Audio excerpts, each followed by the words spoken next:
Dans le monde spirituel, énergétique, sensoriel, extrasensoriel, sensible, être une femme, ça revient à quoi? Est-ce que pour toi, c'est une sorte de facilité, c'est une évidence ou est-ce que c'est un cheminement plein de questions, vraiment rempli, d'interrogations, hem et peut-être quand même, on l'espère, de réponses? Nous allons regarder rapidement ensemble. Alors, je te rappelle que moi, je suis dans un point de vue holistique, énergétique, spiritualiste, mais sans étiquette spécifique. Donc, ça veut dire beaucoup de liberté dans la pensée et dans la philosophie de vie, avec tout de même un point central, récurrent, c'est le respect du vivant. Alors, en fait, être une femme, ça a évidemment, plusieurs définitions selon que l'on va être, je ne sais pas moi, dans le physique, la biologie, le médical et cetera. Au plan administratif, juridique, légal, ainsi de suite. OK. Donc là, on est plutôt en train de faire un dessin du contour, finalement, terrestre. Qu'est-ce qu'être une femme sur Terre? Et là, bien sûr, on peut aussi se dire, à tel endroit, être une femme, c'est ceci, cela, et à tel autre endroit, c'est encore autre chose. Bon, ça c'est OK, donc il existe plusieurs définitions, ce qui amène aussi à comprendre que bien sûr, selon le cadre de référence dans lequel on s'exprime en tant que femme, on peut être complètement aligné avec les propos généraux, de la société ou peut-être complètement décalé.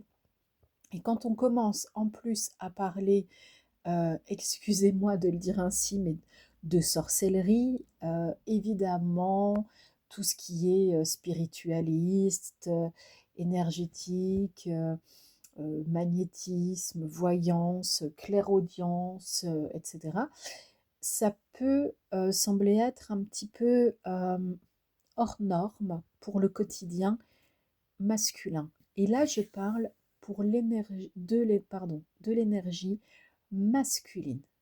Donc ça peut être encore une fois une femme, un homme, transgenre, peu importe, mais l'énergie masculine, dans son quotidien, a du mal à appréhender justement l'expression de l'énergie féminine. Être une femme, est-ce que c'est aussi incarner particulièrement son énergie féminine? Pas forcément.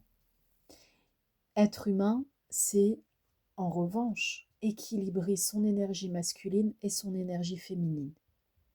Allez, on avance un peu. Alors, je suis Marina, petit Demange, tu vois ma petite frimousse à l'écran. Et puis, effectivement, je suis médium, je suis auteure et je suis artiste indépendante. J'ai deux chaînes YouTube, une qui s'appelle La Comédie humaine dell'arte et qui est tout à fait nouvelle, là, on va dire sur le printemps 2026. On y parle beaucoup, en fait, de créativité, de littérature, d'écriture. Et puis, j'ai une autre chaîne YouTube qui existe depuis un moment, que j'ai fermée parfois, que j'ai remis à zéro, que j'ai effacé, que j'ai remis en fonction, etc. C'est La Diseuse de Bonnes Aventures. Alors en plus, parfois, elle changeait de nom. Bon, bah ça, c'est simplement aussi, on va dire, l'expérience de l'individualité, se créer sa propre identité ou retrouver son identité naturelle. J'ai écrit un livre qui s'appelle Interprète entre terre et ciel. Et Interprète entre terre et ciel, c'est pour imager le fait que l'on est un messager, à mon sens, dans mon expérience de vie.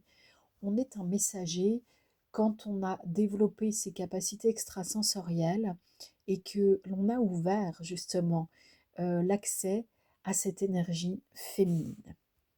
Alors j'accompagne par des sessions individuelles, collectives, etc. depuis des années. Si vous voulez plus d'informations, prenez contact avec moi. Alors, récolter les fruits de l'arbre, ça nous met directement dans l'idée du transgénérationnel. Et notre question de base, c'est être une femme. Alors, du coup, c'est peut-être pas une question hein, quand c'est posé comme ça, et c'est plutôt une affirmation. Pour en arriver à l'affirmation, il avait fallu pourtant s'en poser des questions. Ça, c'est clair et net. Et récolter les fruits de l'arbre, oui, non. Alors, de mon point de vue, euh, praticienne en psychogénéalogie médiumnique inversée. Une méthode que j'ai mise en place, qui m'a été concoctée, je dirais, par mes guides.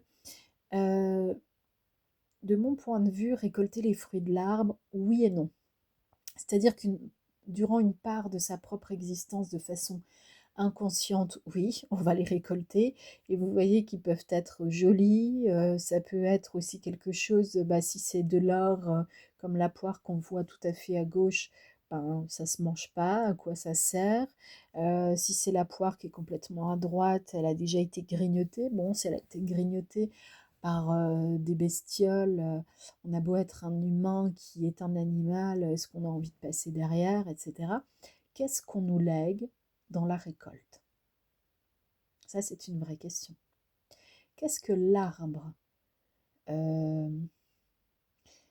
généalogique vous lègue en termes de récolte? Autant les points positifs que les points négatifs. Pareil. Alors là, ça veut dire que c'est à vous de savoir faire le tri. Vous pouvez avoir les déchets, euh, les facilités, vous pouvez avoir eu vous-même la superbe orange et puis l'avoir pelée correctement pour la déguster. Vous avez peut-être eu que l'écorce d'orange. En fait, dans l'arbre généalogique, d'une manière générale, et ça c'est plutôt un concept de psychogénéalogie classique, si vous êtes en concordance avec certaines personnes de votre famille, donc, vous vous partagez les plus et les moins, les facilités et les difficultés. Et quand une de ces personnes avec qui vous étiez en concordance décède, elle peut intervenir sur un petit pourcentage lors de son décès pour vous le passer ou vous faire passer votre tour dans la récolte qui n'était peut-être pas très facile pour le coup. Il y a plusieurs possibilités évidemment de trouver sa place hein, dans ce petit monde des fourmis.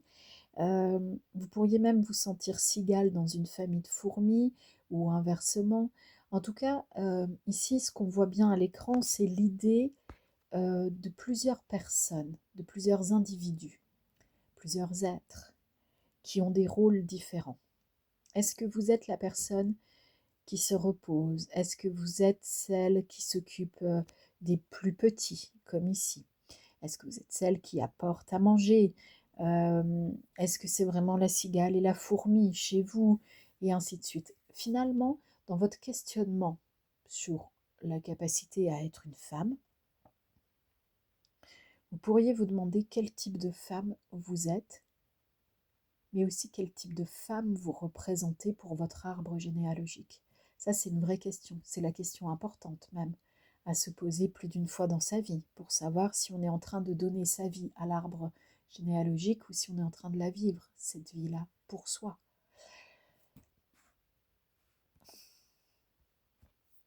Comprenez bien que dans toute cette idée de relation avec le transgénérationnel, donc avec les charges qui nous sont données, transmises, euh, vous avez aussi plusieurs situations à vivre. Alors il y a des schémas qui sont prédéfinis, mais qui ne sont pas obligatoires. Et puis il y a des schémas et des chemins obligatoires. Euh, Par exemple, quand vous êtes proche de la rupture, de la faillite, c'est que finalement quelque chose a craqué dans votre énergie et que vous avez emprunté un chemin qui vous a mené trop loin sur l'énergie de la peur et vous étiez loin du cœur. Ça, c'est un des préceptes, on va dire psychogénéalogie et énergétique mélangée, classique. Donc finalement, vous pourriez vous demander où est votre place, dans quelle situation vous êtes en train d'avancer. À l'écran, là, vous voyez plusieurs représentations de fruits, légumes, aromates. C'est pour imager le fait que, évidemment, dans un arbre généalogique, il y a plusieurs images de l'homme, de la femme, de l'enfant, du couple, des grands-parents et ainsi de suite. Prenez tous les rôles familiaux possibles et imaginables, faites un tableau et mettez des croix quand vous savez définir ce rôle. Je ne sais pas, prenez l'arrière-grand-mère. Est-ce que vous savez définir le rôle de l'arrière-grand-mère? Et puis attendez, on pourrait corser un peu le jeu. L'arrière-grand-mère maternelle ou l'arrière-grand-mère paternelle? Et puis laquelle? Parce qu'il y en a deux à chaque fois. Partez un peu dans l'exploration des différents fruits de ces arbres généalogiques. Ok? Il y a maintenant une dernière question que vous pourriez vous poser avant que je cesse la diffusion donc, de cette vidéo. Est-ce qu'être une femme pour vous, c'est être le fruit de quelque chose qui l'a engendré? Est-ce qu'être une femme pour vous, ça se définit uniquement par rapport à ce que vous ressentez ici et maintenant en vous-même et ce que vous pouvez diffuser? Là, c'est un positionnement à prendre. À bientôt.